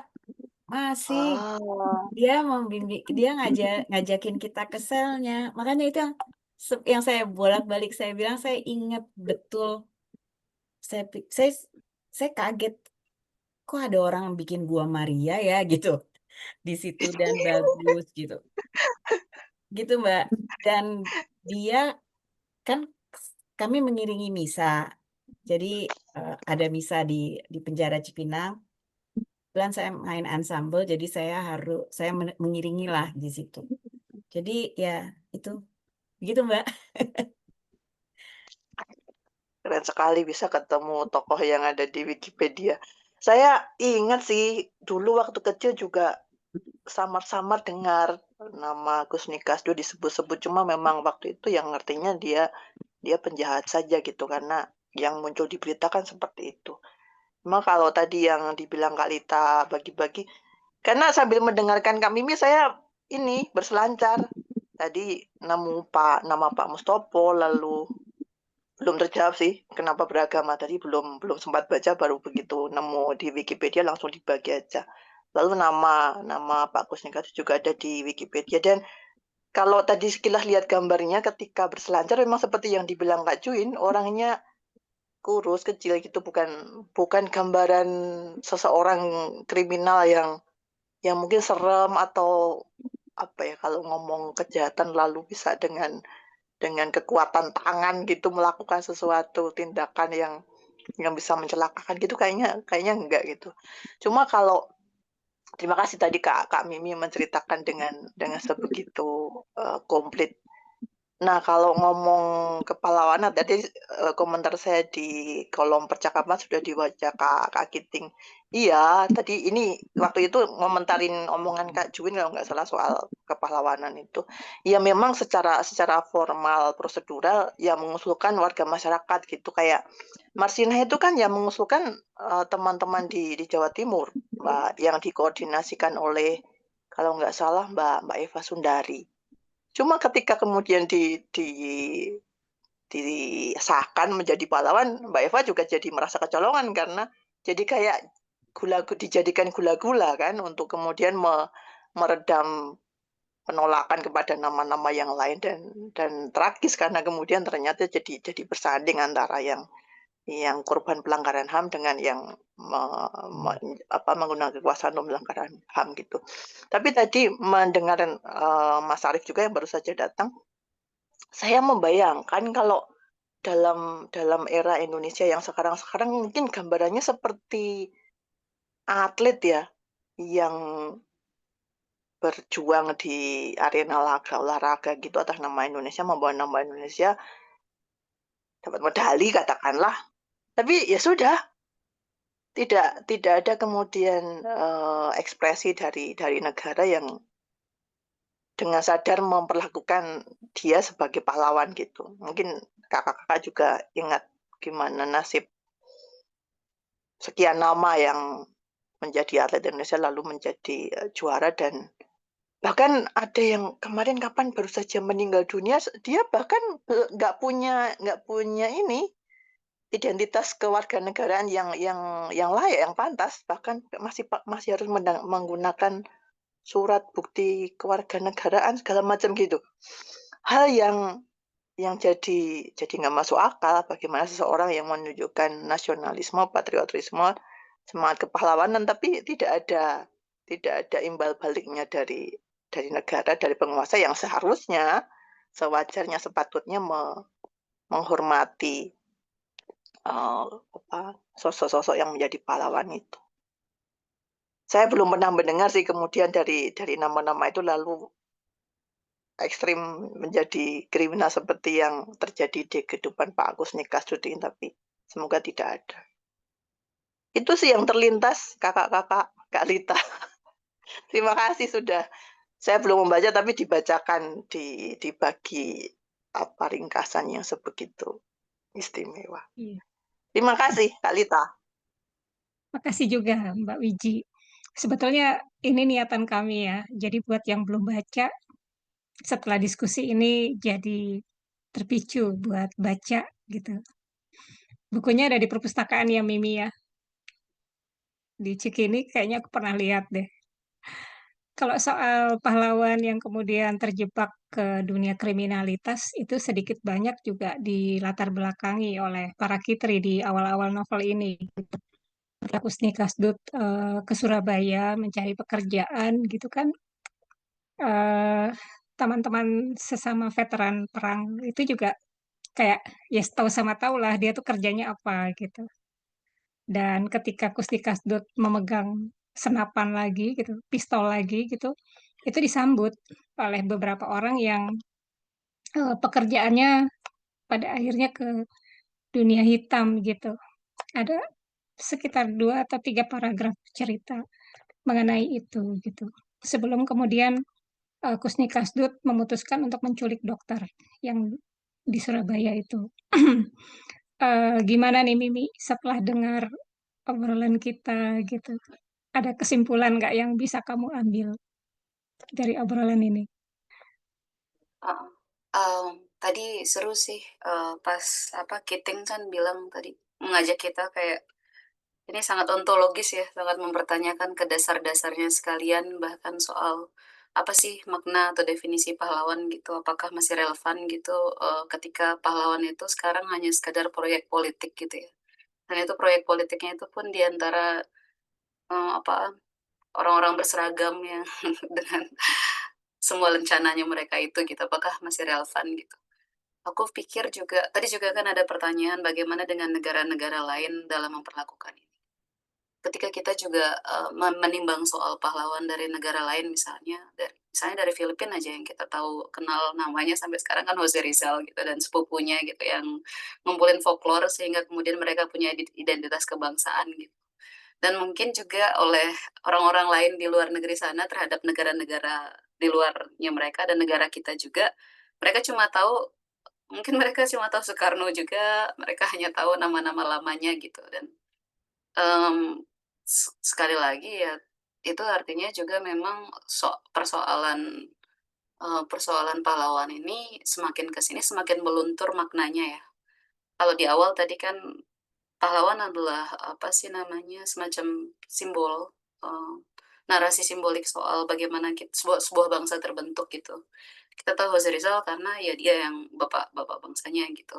Ya semacam founding fathers atau founding mothers, founding figuresnya gitu. Tapi semakin ke sini kan semua hal memang jadi serba proyek sifatnya dan kesadaran itu semakin tinggi di kalangan anak-anak muda sekarang juga. Aku juga nggak 1-2 kali ngelihat di media sosial orang bilang ini apa sih namanya ya Soeharto dan siapa Sarwoedi itu pahlawanmu gitu, tapi pahlawanku Marsina dan apa siapa satu lagi ya Gus Dur. Jadi jadi kan maksudnya itu dari anak-anak muda langsung yang mengatakan itu dan kesadaran anak muda sekarang mengenai siapa sosok pahlawan itu, sosok pahlawan adalah orang-orang yang berdampak gitu. Jadi aku pikir juga narasi proyek politik tentang pahlawan itu anak muda sekarang nggak kemakan dengan itu gitu dan mereka ya pahlawan dari negara lain yang mereka kenal ya Greta Thunberg yang memperjuangkan apa sih persoalan iklim sekarang gitu. Bagaimanapun narasi tandingan dibentuk, bagaimanapun narasi utama dibentuk oleh rezim, narasi tandingan akan selalu ada gitu dari anak muda sekarang. Persoalannya adalah kembali lagi tadi, pahlawan, identitas pelabelan pahlawan memang selalu terkait dengan identitas bangsa gitu. Mau nggak mau, ya tadi jadinya ada pembersihan sejarah, dan kepentingan-kepentingan itu kan banyak sekali implikasinya gitu. Jadi walaupun kita sadar bahwa generasi sekarang kita gitu tahu tahu bahwa pahlawan yang berdampak adalah yang penting hari ini, tapi tadi dengan berbagai pembelokan sejarah tadi lagi gitu akan membuat upaya pelurusan sejarah berpuluh-puluh tahun yang sudah dilakukan kembali ke titik nol gitu. Aku nggak tahu efeknya apa ke teman-teman yang selama ini memperjuangkannya gitu, dan itu yang mungkin sebaiknya kita pikirin bareng-bareng gitu. Dan ya upaya semacam itu kan kalau tahun 79 tadi lewat Kusni Kastut dilakukan sama para Kitri Simbolon, dia bikin narasi tandingan mengenai sosok pahlawan yang terpinggirkan gitu. Aku rasa juga dalam sastra, dalam dunia berpikir gitu, Mbak Ita juga, Mbak Ita penulis, Kalita juga ini kan bakal nulis buku prosa. Aku yakin kita perlu juga selalu membuat tulisan-tulisan soal narasi kepahlawanan versi kita dan terus menulis soal itu gitu. Dan tadi kalau soal negara mungkin juga ada, di Bandung kan ada yang namanya Jante ya, Kiting ya. Itu kan dari filosofinya orang Swedia yang artinya kayak jangan sampai jangan memandang dirimu lebih istimewa dari orang lain gitu. Jadi ada negara Skandinavia tampaknya tidak memandang sisi heroisme itu penting gitu. Jadi mereka itu anti kepahlawanan kayaknya sih. Dan itu diwujudkan dalam kedai Jante di Bandung sana, mereka ambil filosofinya. Jadi aku teringat soal itu sih, bahwa ya ada negara-negara yang memang mereka narasinya anti kepahlawanan gitu. Dan nggak selalu pahlawan yang sifatnya militeristik gitu. Mungkin. Iya, tadi aku sempat googling akhirnya. Jadi ketemu bahwa memang ada banyak tuh sastrawan di luar tapi yang menjadi pahlawan ya. Bahkan even di Uni Soviet juga atau Korea Selatan ada Kim Chi-ha, lalu ada Pablo Neruda. Ya,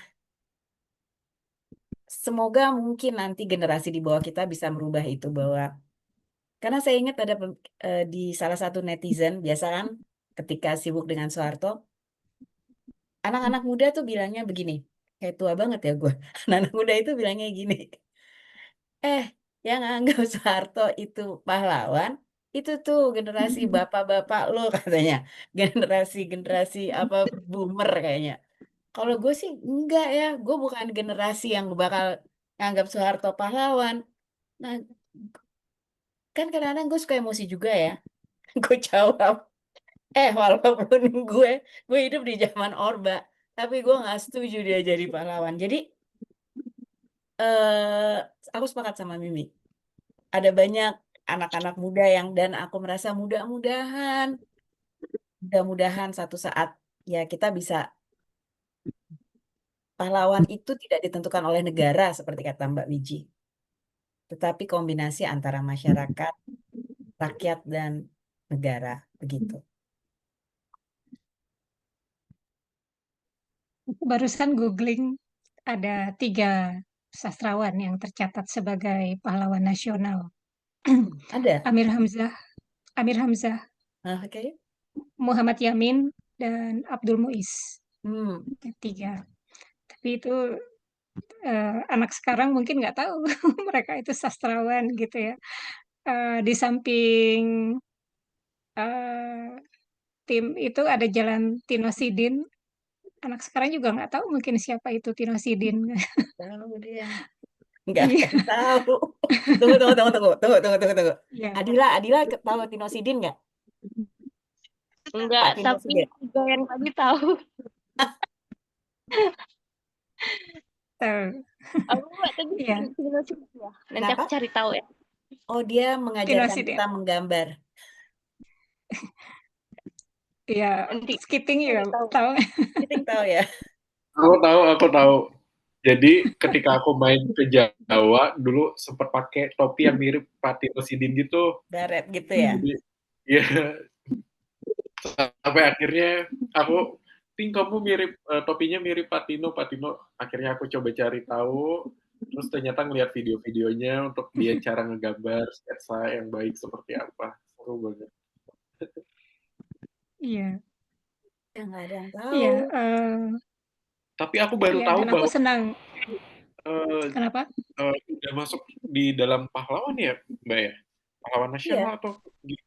makanya. Oke. Aku juga baru tahu sih. Hmm, Amir Hamzah tahu, tapi sebagai dia Iya, sebagai bisa. pahlawan nggak tahu. Mm-mm.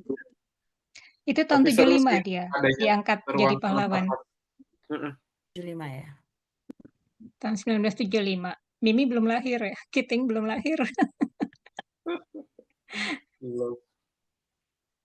Iya, dan aku senang di daerah Petukangan, perbatasan antara Petukangan Kreo dan Ciledug itu ada Jalan Hairil Anwar. Mhm.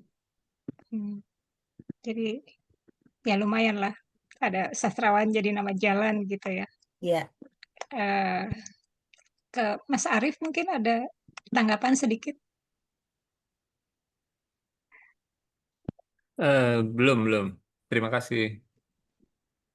Nanti akan ada jalan Pramudia Anantatur, Lita. Di Blora, tapi kemarin di Iya, demo sama Pemuda demo ya. Pancasila.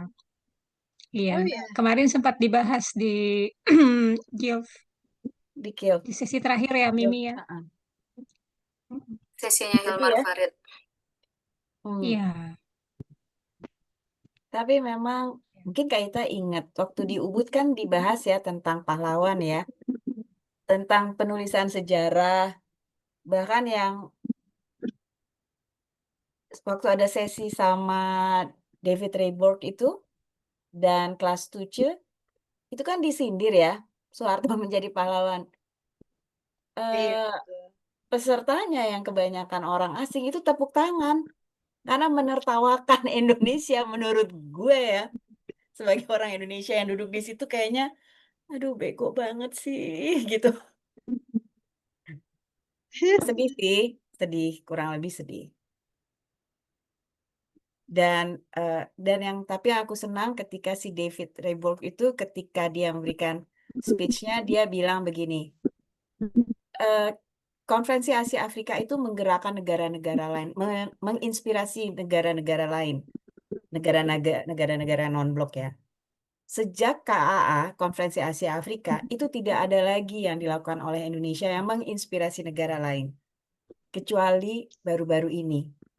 Dia sebutnya apa? Demo One Piece.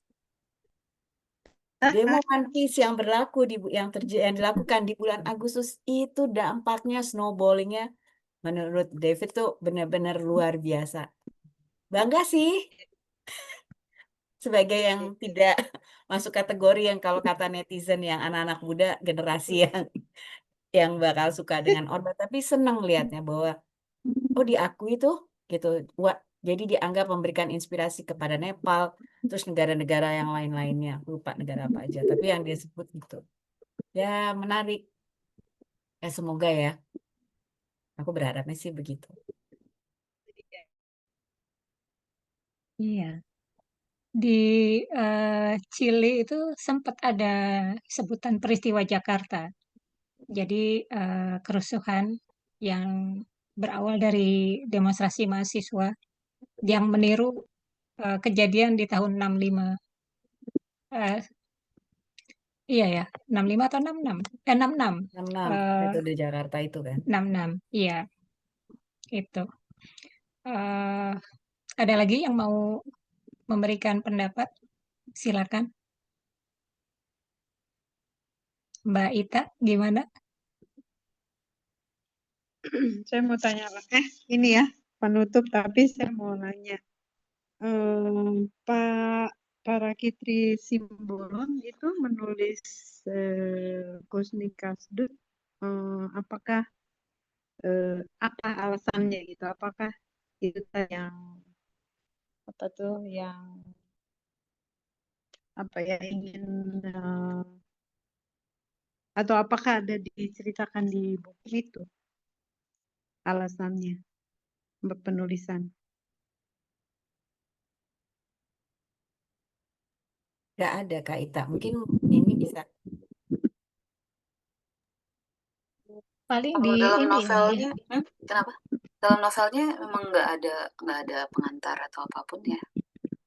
Dan Oh, semestinya itu dicari secara lepas gitu mungkin ya. Maksudnya tulisan di luar novel ini. Aku belum sempat ketemu juga tentang itu. Kalau aku ngulik-ngulik di luar mengenai Kusni Kasdut, memang hanya tentang cuplikan-cuplikan tadi kisah hidupnya versi versi dokumenternya lah dari hidupnya gitu yang sangat mirip sama novelnya. Tapi kalau latar belakang para Kitri Simbolon tadi mungkin tadi itu juga aku ada pertanyaan apakah kemudian saat novel ini terbit itu dia bawa juga bukunya ini ke mana ke ketahanan waktu itu untuk dibaca atau apa juga iya, itu iya. perlu dilakukan oleh penerbit mungkin ya untuk kayak mengangkat ulang gitu peristiwa apa yang waktu itu terjadi gitu di latar belakang novel ini ada ataupun saat novel ini terbit gitu apa dampaknya pada publik saat itu jadi kayak semacam sosiologi sastranya saat itu ya siapa aja yang baca orang-orang hukum siapa aja yang kemudian tersentuh baca ini efeknya kenapa gerasi tidak diberikan oleh Presiden Soeharto waktu itu. Jadi maksudnya aku juga bertanya-tanya. Kalau Kak Ita waktu itu umur berapa Kak? Aku kan belum lahir, aku nggak tahu. Jadi Aku apa ya umur tahun 80-an gitu maksudnya ya. Tahun 85 itu aku udah kuliah. Tapi kuliah berarti saat tahun 80 bukan nggak jadi berita besar gitu ya Kak? iya, itu aku juga makanya ini ingat-ingat sih ya, apakah novel itu menyebabkan atau disebabkan ada peristiwa-peristiwa politik pada masa itu gitu ya. Memang lagi harus cari apa? Atau sebenarnya meskipun ini novel tahun 79 kan itu udah ada di harian Kompas ya. Nah, itu tahun berapa itu ya? Aku juga lupa deh. Kalau dalam Iya, itu novelnya jadi sendiri, cerbung ya. oh iya maksudnya ini sebagai cerbung ya. Nah, tapi dalam novelnya sendiri kan mengenai peristiwa penangkapannya Kusni Kasdut ini pun diberitakan kan ya. Maksudnya di dalam narasi novelnya disebutkan bahwa ya pemberitaannya itu udah langsung naik gitu. Jadi kan tahun 63 kan dia tadi melakukan perampokan itu, tahun 60 tadi melakukan pembunuhan itu gitu. Jadi ada rentang tahun juga antara satu peristiwa ke peristiwa yang lain gitu. Dan di bagian akhir novel kan disebutkan tadi empat sanksi hukum yang dikenakan sama dia gitu. Di antaranya yang penahanan 5 tahun, 12 tahun, seumur hidup, sama hukuman mati gitu. Dan itu untuk 4 kasus berbeda gitu. Dan secara pemberitaan tadi mungkin juga udah banyak di media masa waktu itu. Terus kalau secara cerita memang tadi dari dalam bentuk cerbung itu Kak Jun yang lebih tahu kayak. Aku cuma inget dia cerita bersambung di Kompas. Aku malah nggak tahu dia ada bukunya.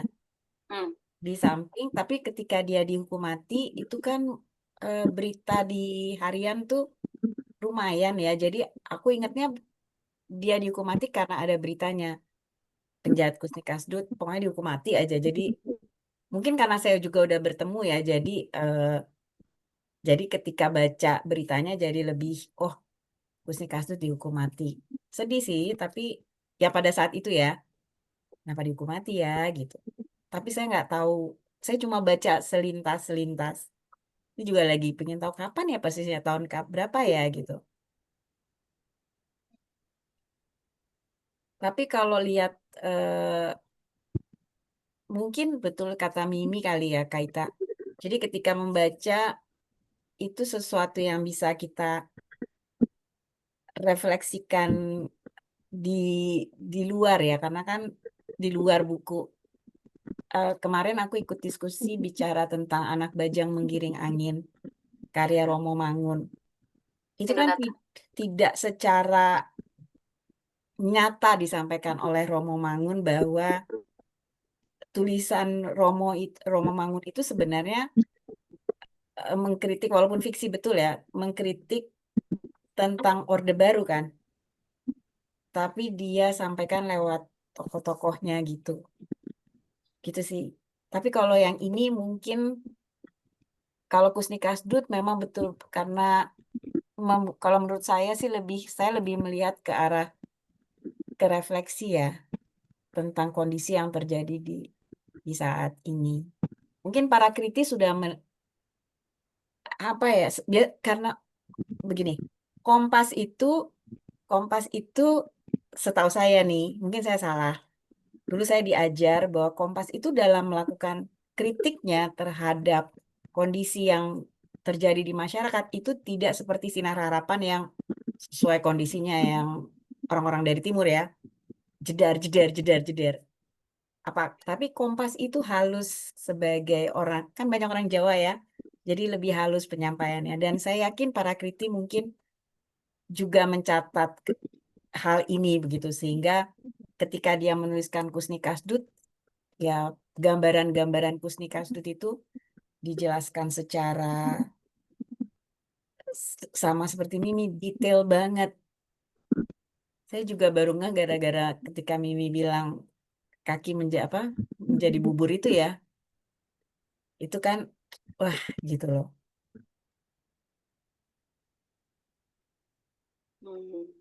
Sorry, Anak Bajang yang Romo Mangun ini bener Mbak Wiji. Kemarin kita bahas burung-burung manyar. Anak Bajang itu Romo Sindu. Iya, Romo Sindu. Ya. Kedua Romo itu menulis dengan amat sangat indah. Iya.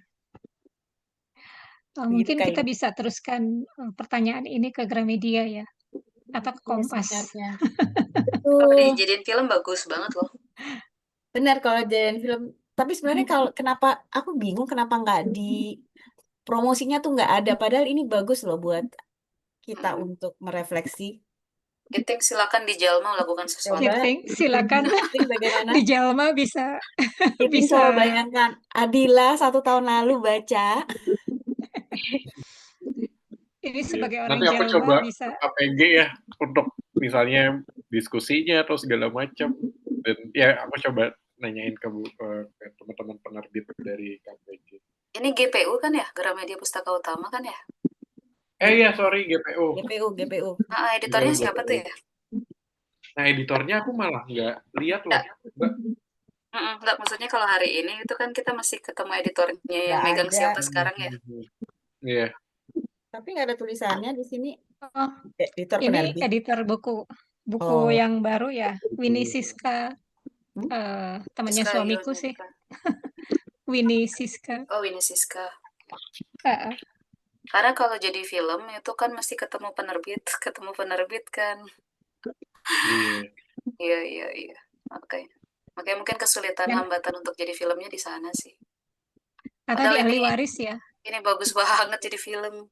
Betul, tapi potretnya bagaimana tuh Mi? Ketika dia seru menjadi banget film. Ini produksinya mahal sekali nih. Pasti mahal ya.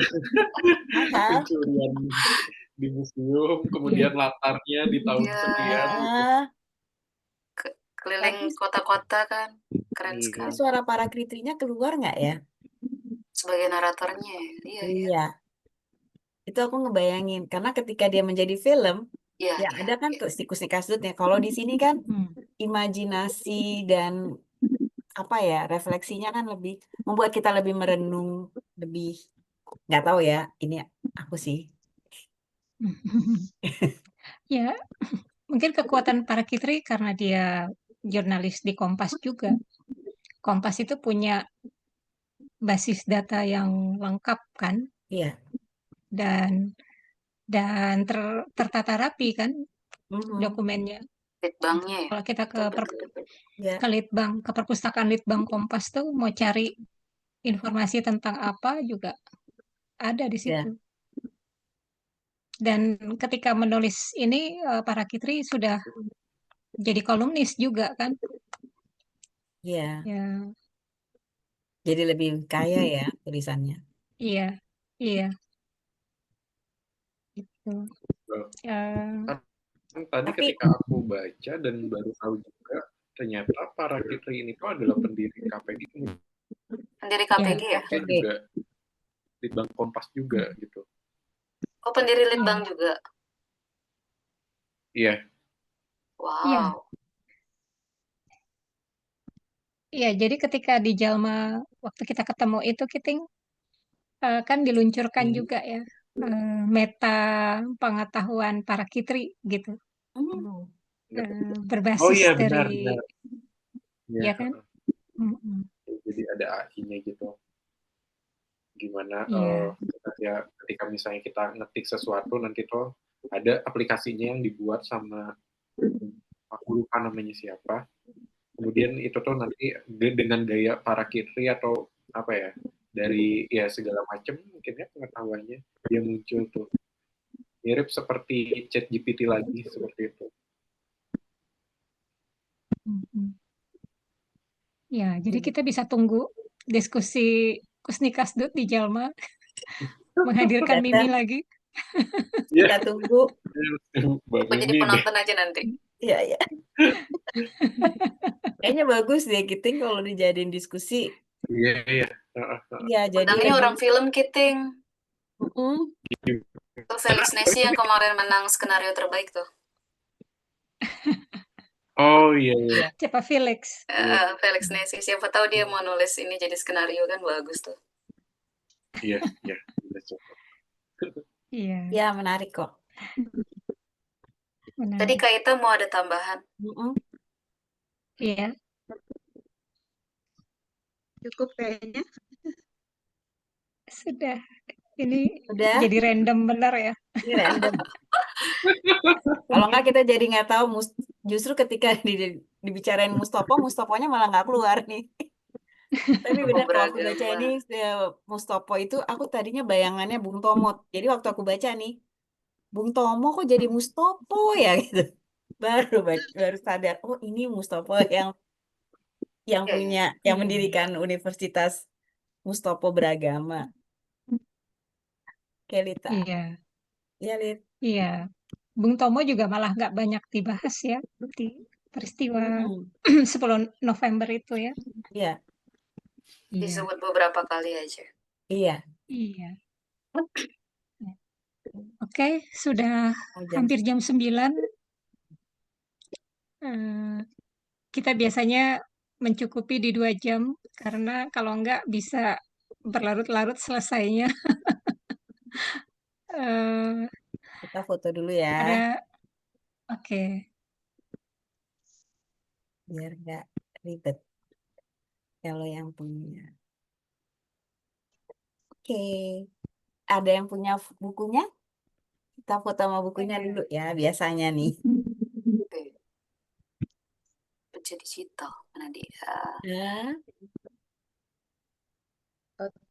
Oke, aku foto ya. Kak Ita, Digital. nah, Kak Ita hilang. Ah, hai Kak Ita. 1, 2, 3. Ya, 1, 2, 3. Satu kali lagi, sebentar. Satu kali lagi, sebentar ya. Satu kali lagi. 1, 2, 3. Tunggu, bentar. 1. Oke, terima kasih. Oke, oke. Terima kasih banyak, Terima Mimi kasih. di tengah kesibukannya Kasih mau semuanya. ditembak. Nanti aku datang lagi ocehan random. Aduh, terima kasih. Oke, bulan depan. Bulan depan. Kita nggak pengumuman bulan depan mau ngomongin apa? Iya, Oh, bulan udah depan dijadwal. kita akan Wow. kita akan bahas Nyai Sadikem, Oh, karya nice. Arti Ahmad. Iya. Ya, baru itu Dan ya. biasanya jadwal kami itu Jumat minggu ketiga, kalau tidak ada halal aral melintang, tidak ada halangan. Biasanya kami ajak di Jumat minggu ketiga. Jadi nanti kita woro-woro lagi di IG Ocehan Random. Yap. Biasa kita tag-tagin yang udah pernah ikutan, jadi mohon maaf kalau jadi notifnya banyak gitu ya. Iya, Mau tanya, mau usul, iya. mungkin nggak ya kalau misalnya nanti notifnya itu ke WA gitu? Karena saya tuh jarang buka Eh, Instagram. Tadi agak kesulitan tuh, gitu. Oh, Eh, Sampai lupa gitu. Aduh, kayaknya hari ini apa ya ada obrolan ocehan random gitu. Hampir lupa tuh, makanya tadi terlambat gitu ya. Karena iya. eh, saya kurang Instagram friendly gitu. Mas Arief merendah itu lagi sibuk pameran ya tadi ya Mas ya. Ada acara kan? Iya sih, itu Tim, juga kebetulan di Taman Ismail Marzuki. tim kan? Ya, Hmm. Oh, itu ada. ADGI. Iya. Iya, ADGI. Iya, Kebetulan ADGI. ada dokumentasi, pameran dokumentasi desainer tahun 70-an, Hani Kardinata. Oh ya? Eh, Kebetulan kami mengkurasi bersama beberapa teman dan dokumentasi tentang pameran dia. Ya. Itu aja. Iya. Baik Mas. Tolong DM aja Mas Arief. DM nomor HP nanti Ah, ah. saya dan Juin simpan. Iya, Terima kasih. dikasih dengan Oke. senang hati. Bisa kok Mas. Iya. Sip. Oke, sip. Oke. Kalau Kita begitu cukupkan ya episode ke-10 Ocehan Random. Makasih banyak Mimi, Kiting, makasih Mbak Mimi. Ita sudah nyala ya Sama. listriknya di Bali G. Udah nyala, Kaita udah nyala di Bali G. Oke, Oke, Mas Arief, Iya. Terima Adila, kasih. Mbak Wiji, terima kasih. Sampai ketemu bulan Semuanya. depan, Ketemu bulan ikutan depan. lagi. Nyai Sadikem. Iya, Iya, Nyai Nyai Sadikem. Sadikam. Oke. Oke, Dadah. terima Adila kasih ikut lagi. Terima banyak. kasih Selamat banyak Makasih. semuanya. malam. Selamat Selamat Terima malam. malam. kasih. Malam. Yo.